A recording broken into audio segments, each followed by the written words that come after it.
Chers amis, bonjour. Nous sommes le lundi 8 avril 2024. Il est pratiquement 10 heures. Quelques news de l'Arménie, de l'Artsakh et de la diaspora arménienne.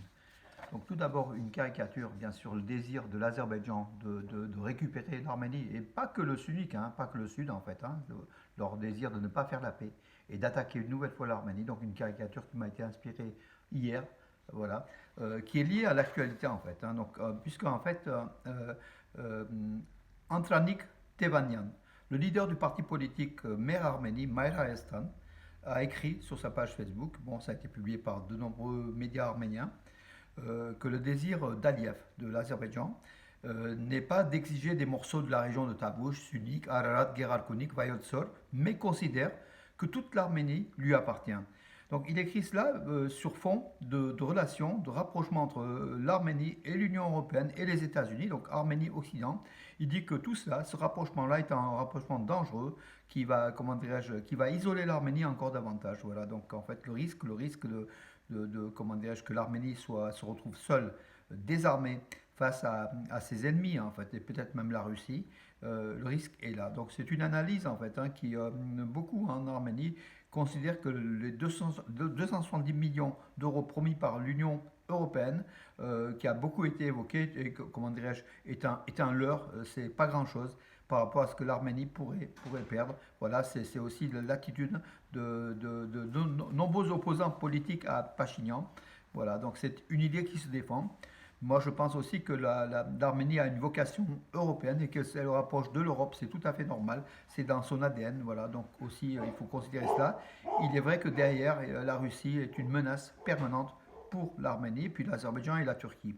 D'ailleurs, la Turquie, l'ex-ministre des Affaires étrangères de Turquie, Mevlut Çavuşoğlu, il a affirmé, donc comme une forme de menace ouverte et directe, si l'Occident donne quelque chose à l'Arménie, la Turquie donnera 3 fois plus à l'Azerbaïdjan. Voilà pour dire qu'en fait, de toute façon, plus l'Arménie va se rapprocher de l'Occident, plus la Turquie, avec la Russie, qui est du clan anti-Occident. La Turquie s'affirme comme un pays anti-Occident, malgré qu'elle soit membre de l'OTAN. On ne sait pas pourquoi, d'ailleurs, elle demeure encore dans l'OTAN.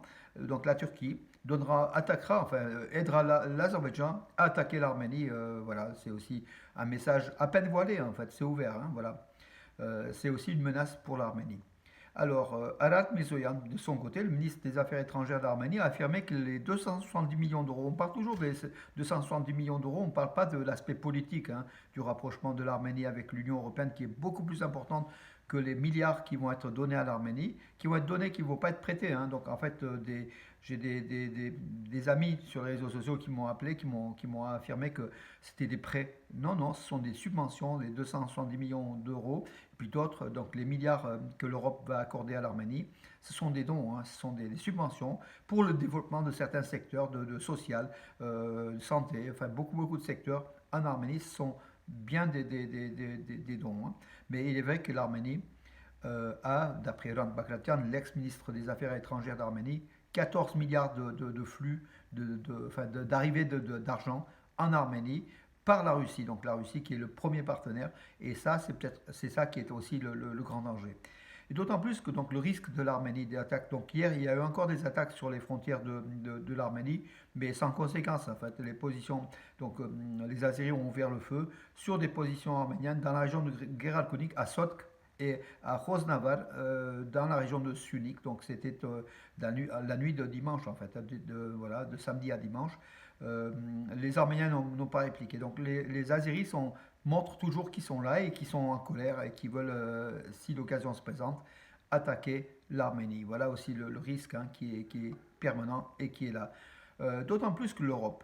Alors avec Peter Stano, qui est un responsable européen, donc c'est le porte-parole du ministère des Affaires étrangères, des Relations extérieures de l'Union européenne, a affirmé à propos de l'Arménie: l'Azerbaïdjan et l'Arménie devraient trouver eux-mêmes la solution. Personne ne peut résoudre le problème à votre place. Personne ne peut aussi vous imposer des solutions, a-t-il indiqué. Et donc en fait c'est le retrait en fait. C'est-à-dire qu'en fait dans votre problème interne entre l'Arménie et l'Azerbaïdjan, l'Europe, l'Union européenne reste neutre, ne veut pas prendre fait et cause pour l'un des camps, le camp des agressés comme l'Arménie, ce qui serait normal. Non, l'Europe veut rester neutre pour pour laisser Arménie et Azerbaïdjan dos à dos. Voilà aussi le risque, et puis du fait de la situation sécuritaire de l'Arménie, à part les observateurs de l'Union européenne, n'est pas assurée, hein. Donc voilà, c'est toujours la Russie qui est sur place. Donc il y a quand même un risque d'explosion imminent. Le gouvernement pachinian le sait. C'est un risque de se rapprocher de l'Occident. Mais est-ce que le gouvernement pachinian avait-il le choix? Après tout ce qui s'est passé entre l'Arménie et l'OTSC, qui n'est pas intervenu quand le territoire souverain de l'Arménie a été attaqué et qui est occupé sur 150 km² aujourd'hui à 200 km² sur la partie est de l'Arménie, sans que l'OTSC, à la demande d'Erevan qui a demandé deux, trois fois d'intervenir, que l'OTSC, l'Organisation de traité de sécurité collective, Russie, Kazakhstan, Bélarus, en fait, hein, pour l'essentiel, n'est pas intervenu. Que peut-on faire? Que peut-on faire? Donc laisser l'Arménie partir au niveau de son territoire, ou alors se rapprocher de l'Europe et des États-Unis, qui par contre, malheureusement, n'ont pas, les États-Unis ont une armée, mais l'Arménie est loin et n'est pas membre de l'OTAN. L'Europe n'a pas d'armée tout simplement, elle peut financer, peut faire des, comment des communiqués, peut aider l'Arménie dans le sens politique du rapprochement, mais l'Europe n'a pas d'armée, n'a pas vraiment les moyens de sa défense, hein. On le voit aujourd'hui tous les jours avec l'attaque de la Russie sur l'Ukraine, dont une partie était quand même, il faut considérer le Donbass était quand même plutôt russophone, plutôt on aurait dû régler, le groupe de Minsk aurait dû régler en 2014 ce problème-là qui était latent, et la guerre donc, qui est arrivée, qui était préparée aussi par Poutine, fait qu'aujourd'hui on est dans une escalade avec une guerre généralisée peut-être donc à venir sur l'Europe, et même au niveau mondial, puisqu'en fait beaucoup de pays sont aussi partenaires de la Russie, et de l'autre côté beaucoup de pays de l'OTAN qui sont aussi partenaires de l'Ukraine. Voilà, c'est compliqué, ça se complique de plus en plus. Nous, on souhaite qu'il y ait la paix, que tout ça, ça s'arrête, qu'il y ait des négociations. Peut-être des partages de fonds, même si c'est des frontières reconnues, hein, de l'Ukraine, quand même, il faut quand même régler tout simplement, parce qu'il va des questions de vie humaine qui meurent, qui partent sans rien, sans la raison. La guerre, c'est une mauvaise raison de perdre la vie. Voilà tout simplement, mes amis. Voilà pour aujourd'hui. Et puis bon, bravo donc hier à Oussik Sarkisian, le prêtre de l'église arménienne de Roman, enfin Saint-Nicolas, avec la messe de Pâques et puis distribution des œufs. Une très très belle cérémonie, comme dans toutes les églises arméniennes de France, de la diaspora, d'Arménie et d'ailleurs. La tradition arménienne de l'église, de la messe est extraordinaire.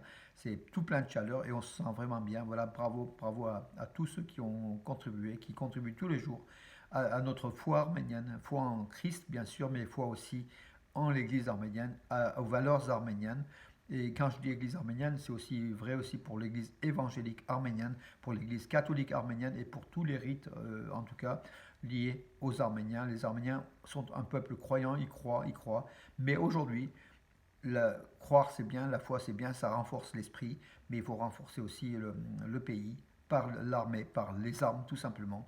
Et l'Arménie, c'est le problème numéro un qui se pose aujourd'hui au regard des hostilités. D'ailleurs, on le voit, hein, donc ma caricature le prouve, est une des conséquences de cela. L'Azerbaïdjan est prêt à attaquer l'Arménie à tout moment si le feu vert, si Bakou sent qu'il y a une situation favorable à cette attaque aujourd'hui. Politiquement, Aliyev est sans doute bloqué, mais militairement, il est peut-être incité à commencer la guerre, hein, aussi, voilà, par la Turquie et la Russie qui poussent sans doute l'Azerbaïdjan à attaquer l'Arménie. Mais au niveau stratégique et politique, c'est pas le bon moment.